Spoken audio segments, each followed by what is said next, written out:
اعوذ باللہ من الشیطان الرجیم بسم اللہ الرحمن الرحیم اللہم صلی علی محمد وآل محمد وعجل فرج آل محمد۔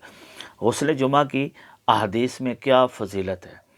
تو امام صادق علیہ الصلوۃ والسلام کا فرمان ہے، فرمایا غسل یوم الجمعۃ طہور و کفارۃ، جمعے کے دن کا غسل پاکیزگی ہے اور کفارہ ہے۔ کس کا کفارہ ہے؟ لما بینہما من الذنوب من الجمعۃ الی الجمعہ، ایک جمعہ سے لے کر دوسرا جمعہ آنے تک کے درمیان جو گناہ ہو جاتے ہیں، یہ غسل جمعہ ان تمام گناہوں کا کفارہ ہے۔ گویا آپ اپنے جسم کو نہیں دھو رہے، پورے ہفتے میں جو گناہ سرزاد ہو جاتے ہیں وہ سارے کے سارے دھل جاتے ہیں، معاف ہو جاتے ہیں، اور یہ غسل جمعہ اس کا کفارہ بن جاتا ہے، اور یہ طہارت اور پاکیزگی ہے۔ ایک دعا ہے، وہ غسل جمعہ آپ جب بھی کریں تو اس ہے چھوٹی سی لیکن ضرور پڑھا کریں۔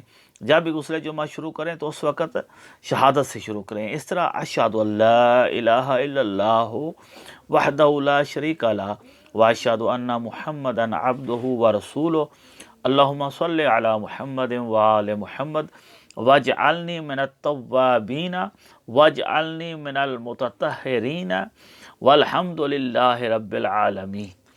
تو یہ دعا آپ غسل کرنے سے پہلے پڑھ لیں، تو فرمایا آپ یہ جو غسل کر رہے ہیں یہ پورے کے پورے گناہوں کا کفارہ بن جاتا ہے۔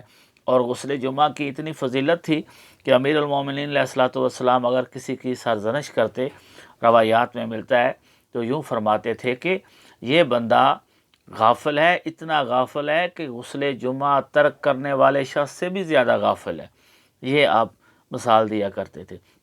اور آپ دیکھیں کہ سفر میں کچھ 4 رکعتی نماز 2 رکعتی ہو جاتی ہے، یعنی 2 رکعتیں چھوٹ جاتی ہیں، 2 رکعتیں نماز قصر جو ہے جب آپ پڑھتے ہیں تو اس میں 4 رکعتی نماز 2 رکعتی ہو جاتی ہے۔